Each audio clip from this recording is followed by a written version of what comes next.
Good evening, everybody. My name is Comery, and I'm running obviously for the York County Court of Common Pleas. Can everybody hear me? No. No? Is that better? Yeah, that's better. Okay. A little bit about myself, background-wise. I've lived in York County my entire life. I grew up in Stringersbury Township. My parents still live there. I'm the oldest child. I have a younger brother who moved to Georgia, and I'm also the parent of a 16-year-old daughter who just got her permit within the last 2 weeks. That being said, my story is somewhat unique. I went back to law school later in life. I did that because when I was in high school, our civics teacher took us to the York County Courthouse, and I had a chance to see Judge Thompson do a homicide trial, and that really piqued my interest. I make no qualms about it. I'm a career prosecutor. I went to law school to be a prosecutor, and I feel that my experience, which is extensive in the courtroom, in litigation, my knowledge of courtroom procedure, as well as the rules of evidence, and research and writing skills makes me the best candidate for the York County Court of Common Pleas. I would like to be placed on the criminal bench. Obviously, it is up to the president judge where anyone who is elected gets placed. I went to law school at night. I worked full-time during the day while raising my daughter. I started in the DA's office in 2001. However, my entire career has been devoted to public service, in that I started working for York County government in 1996 as an early intervention case manager.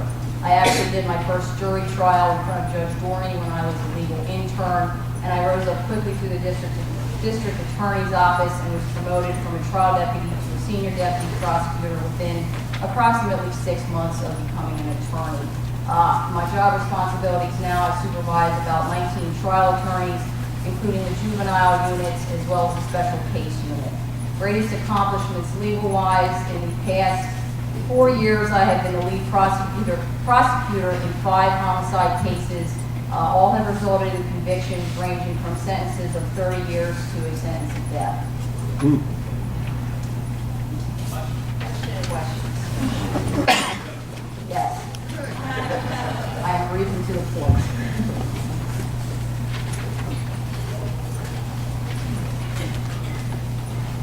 You said special cases. Is that what you said? That you litigate right now, in charge of? Right. I supervise the attorneys that are assigned to the special case unit, and their primary job function will be handling child abuse cases and felony domestic violence cases. That's what I did. With special cases. Thank you. I have 2 questions for you. I am in law enforcement, and I'm also a vet. I heard Craig talking about special programs for vets.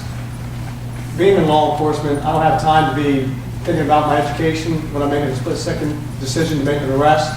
I don't have time to evaluate whether he's a vet or what his program he needs to be in. I make an arrest. So I guess my question to you is, you heard what Craig's comment was about. Talk in the mic. You heard Craig's comment about, educating the police officers on vets. 80% of us are vets.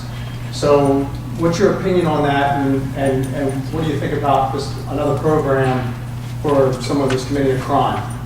Let me give you the second question, you can answer them both. Also on the Castle Doctrine, I heard the candidate's comments on that, expansion of Castle Doctrine.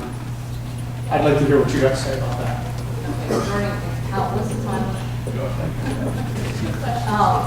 Okay, the first question, actually as part of my job responsibilities, I'm involved in all 3 of the treatment courts of York County: the drug treatment court, the DUI court, and the mental health court. I've been involved with those actively for the past several years, and in the role that I have, I screen all of the applications for all of the treatment courts to determine the district attorney's position as far as whether the person is eligible or not eligible. We actually serve some veterans now in those treatment courts. It's very difficult to identify who is a veteran and who is not. If there is a veteran involved in the criminal justice system, then they are going to, and they have mental health or drug or DUI issues, they're going to get treatment through one of those courts. I believe that possibility needs to be explored in further detail. There's obviously funding concerns. We would need more staff. Currently, we're looking at a DUI court where there would be approximately 425 individuals That being said, probation would need at least 7 officers to supervise a maximum of 50 people, you know, per officer. I got the hand. And on the second issue, obviously the legislature is the one that passes those laws. It would be our job as the judge to enforce that. The actual body that would be dealing with that would be law enforcement or the district attorney's office. I did just have a discussion actually with one of the chiefs the other day. The problem is not going to be with the average homeowner who is shooting someone that comes in the house in self-defense. The problem is going to be with the individuals that should not have firearms, that are on porches in urban areas. They are going to be shooting at each other, shooting at police officers, and then they are not going to be charged possibly, or they're going to have a defense because they are going to say, I was scared of that individual, hence I shot them. I have a question, Karen. Since you're in the district attorney's office, what is your opinion on plea bargains? I seem to think that the district attorney's office accepts way too many plea bargains. I know it's not, I don't know how much the judge has to do with that. I know they can accept it or reject it, but I think we plea bargain things to death. And actually, I think criminals actually get away with a lot through the plea bargain system. Sure. And actually, there's a magazine on the back of the table. Crime Watch did a feature on me this month, and that was one of the questions that they had asked me and I had answered regarding plea bargains. I believe it was 2009, there were over 8,000 cases, criminal cases came through the district attorney's office, and that would be from summary offenses all the way up to felony offenses. With all of those cases, it's the district attorney, the attorneys specifically look at the files, they look at the police report, they look at the evidence, and they also look at the sentencing guidelines to determine an appropriate sentence. A lot of the cases, is that the hand? Okay.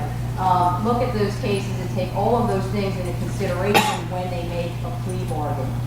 It would be virtually impossible and there's no constitutional right to a plea bargain, but it would be virtually impossible for any district attorney's office to try and take to jury trial every single criminal case that came through the office. Karen, it appears through most of your discussion tonight is centered on criminal law, but we have learned tonight that you're going to be involved with ordinance court, you're going to be involved in common life law. What experience do you bring to the bench in those particular areas? As far as ordinance court, I do not have any experience with that area of law other than my family going through that with will probates and things of that nature. With the family law court, I did work extensively with children and families for several years through early intervention. Some of those families were involved with children and youth services and the CASA agency as well. It's my belief that if you can practice criminal law, you can practice family law. Thank you, Karen. That's it.